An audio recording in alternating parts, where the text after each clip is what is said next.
Hello and welcome to Radically Distinct Radio. I'm your host, Jenn Morgan, and I'm coming to you from Seattle. I'm working on writing a keynote for a presentation I'm giving this weekend. So if you tuned in last week, you heard me talking about the intro story, The Ugly Duckling, and I had intended to be able to go into the first major segment of my talk this week, but I've decided to back up again because of course I'm a perfectionist, but also I'm always reworking it. So I decided to kind of go back. And now that I've gone through the entire keynote over the last week and I've been working it out, and now I'm hurriedly going through the editing process, and decided to kind of come back again to the story with and add on in this particular show. So we're still going to talk about self-worth. That's the context of the next first show's self-worth. And self-worth is a sense of your own personal value. And like I said, last week I talked about the ugly duckling. And the reason why I was talking about the ugly duckling is because the story of the ugly duckling is a great story to encapsulate what the whole theme of this particular series of shows is about.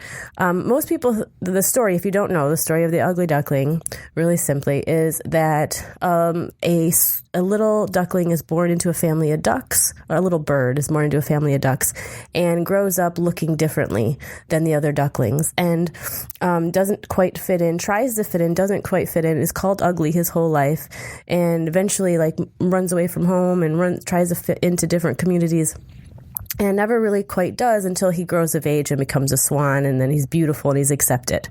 And most people think that story is a story that we tell our children when they're young and they're not quite, fitting in. They're kind of gumpy, they're going through those growing pains. And we tell them that story to let them know that who they are today is not necessarily who they're going to be when they grow up, and that they have something to look forward to. Well, I've been thinking a lot about this story, and I think that story is a story about when you go through life not knowing who you are, and therefore struggling to have any sense of your own personal value, and that's your sense of your self-worth.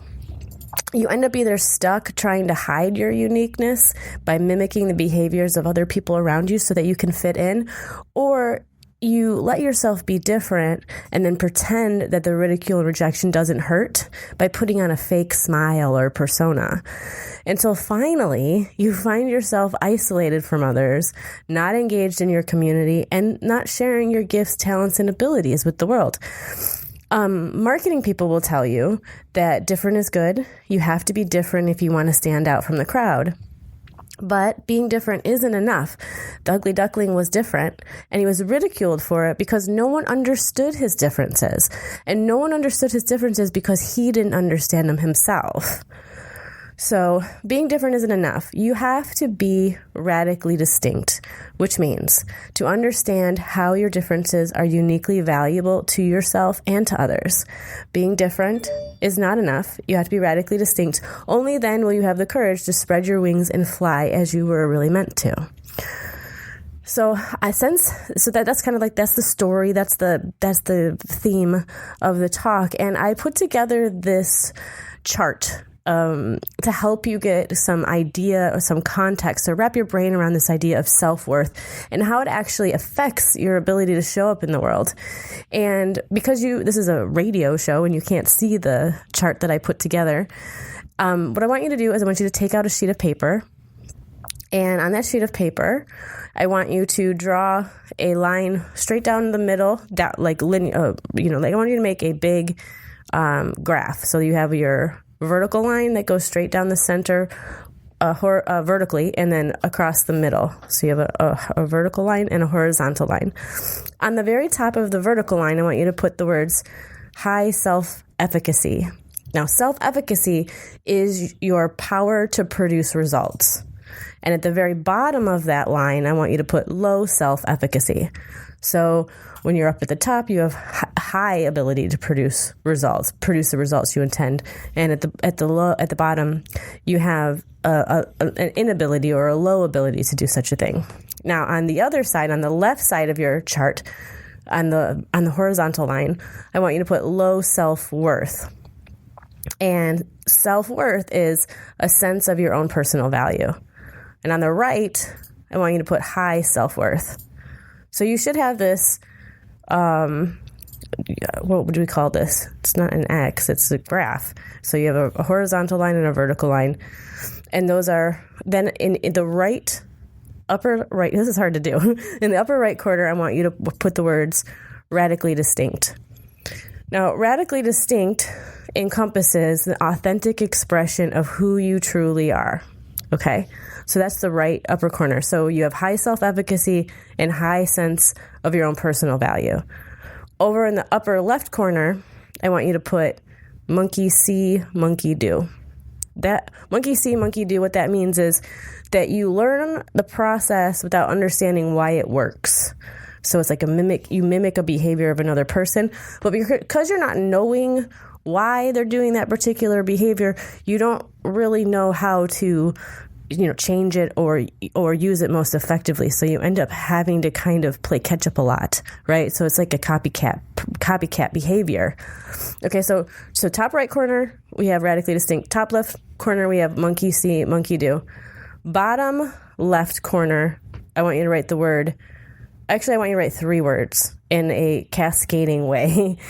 I want you to write irrelevant, and then below that, endangered, and then below that, extinct. Now, extinct is somebody, a person, a species who is incapable of adapting to a changing environment. So, obviously, the picture that I have on my graph is a dodo bird. Dodo bird was a very uniquely adapted to its environment at a time, but eventually the hunting and the environment changed. So they started being hunted, and so they couldn't survive because they couldn't get away because they couldn't fly, and many other things were in the way. And plus, the environment started to change as the land was being populated by humans. So a dinosaur could fit in there. So extinct is when you can't adapt to a changing environment. Now, over on the bottom right, I want you to put imposter. And an imposter is a person who is putting on a facade or a mask to trick, mislead, or misguide the perception of others. Okay, so this is our self-expression chart. I'm just going to go over it one more time just to make sure you've got it all filled in. Your vertical line is your self-efficacy line. At the top is a high self-efficacy. It means that you have a lot of power to produce results. And at the bottom is low self-efficacy. Not a lot of power to produce the results you want. Now, the horizontal line is your sense of your own personal value, or your self-worth line. The left, low self-worth, meaning you don't have a lot of sense of your own personal value, so you don't know how to really utilize, you don't know how to show up in the world and express your differences effectively. And on the right side, you have a lot of high self-worth. And what that means is that your understanding of your own personal value and what that means. You care about it, and you're trying to put it out there in a certain way. Now, your top right corner, radically distinct, high self-efficacy, high self-worth. That's where you're authentically expressing who you truly are. Directly below that is imposter. You have a lot of you have a sense of your own personal value. Which makes you want to, fake it till you make it. It makes you want to believe that you can do things that maybe there's no proof that you can do. The real, the real difference between being an authentic expression of yourself and being an imposter is whether or not you're able to back up what you present. Do you take actions that back up what you say that you can do, or are you really more of a phony?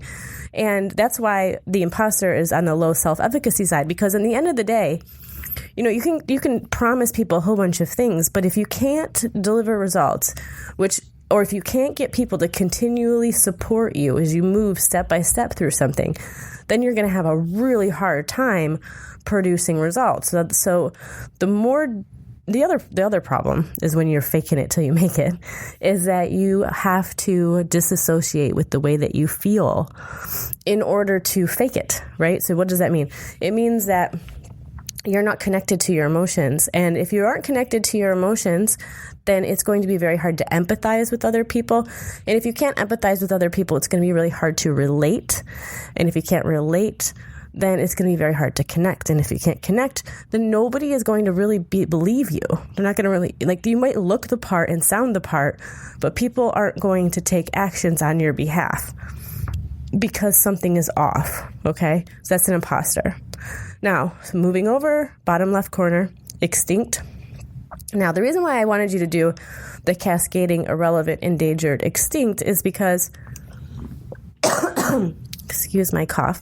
The reason I wanted you to do it that way is because, see, I believe, and this is what I want you to this is the belief of radically distinct mentality, is that if you're not radically distinct, you are radically extinct.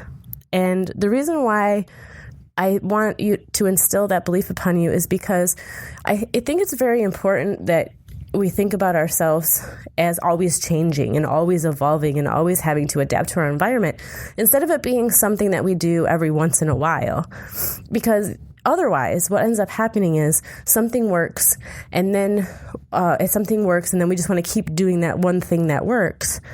And eventually people catch up to us. And so you have to be continually evolving yourself and evolving what it is that you're bringing to the table.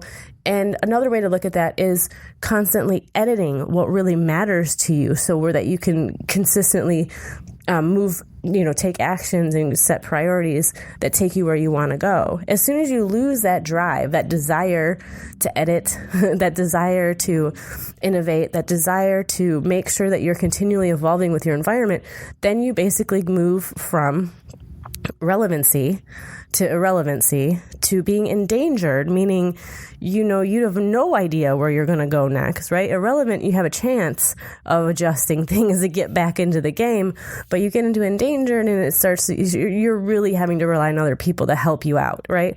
And if you get down into extinct, that's where you really don't have the ability to figure out how to get out of your situation, right? And you don't know how you're going to change at all. You lose the ability to. Okay, and then now if we go up to the top. And the reason why extinct is obviously on the low self-efficacy, meaning now you're in extinct. It's hard to produce results to change your situation. And you start to lose a sense of your own personal value. The more you become relevant, the less relevant you are to other people, the more you start to lose touch with the belief that you can actually take actions that cause a result, I'm sorry about that. You start to lose a belief in yourself. And when you lose a belief in yourself, you lose the ability to start taking actions to get yourself into a better situation. So as you start to lose that sense of your own personal value, they kind of are slippery slope together. Now, if we go up above extinct to monkey see, monkey do, another word that could be there would be copycat. This is where you can get quite far copying other people and acting like other people, right? So you can have a high self-efficacy. But the problem with monkey see, monkey do is that, you're not understanding why something works. So you're not understanding how to change it and evolve it.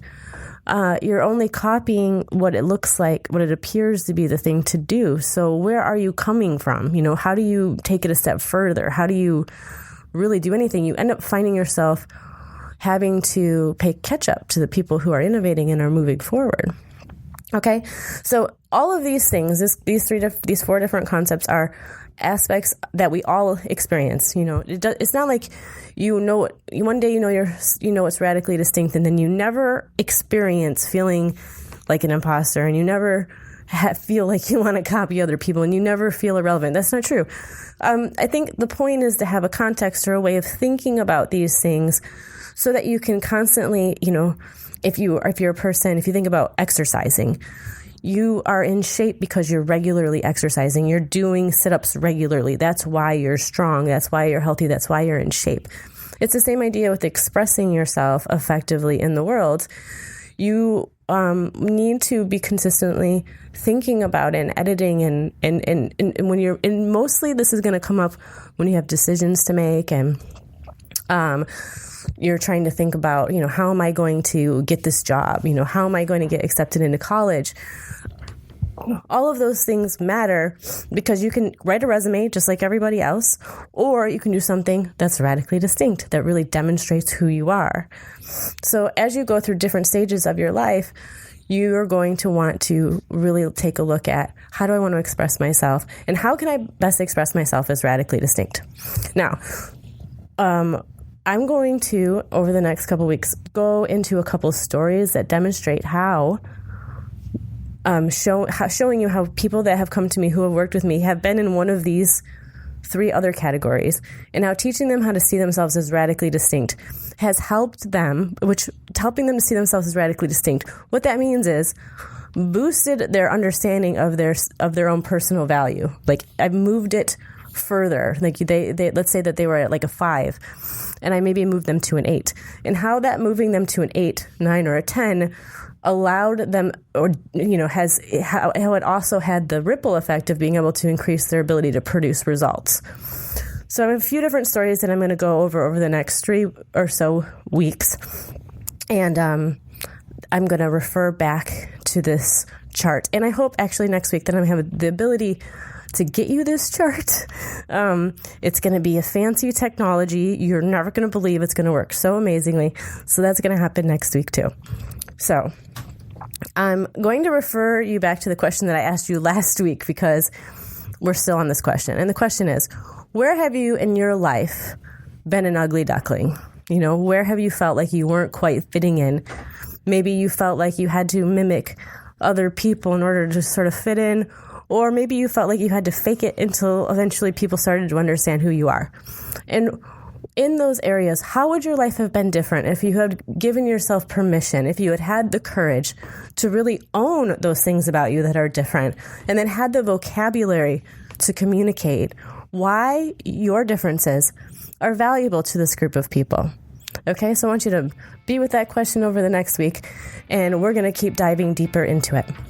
Okay, thank you for listening. I really appreciate you being a part of Radically Distinct Radio. And until next time, my name is Jenn Morgan, empowering you to be radically distinct.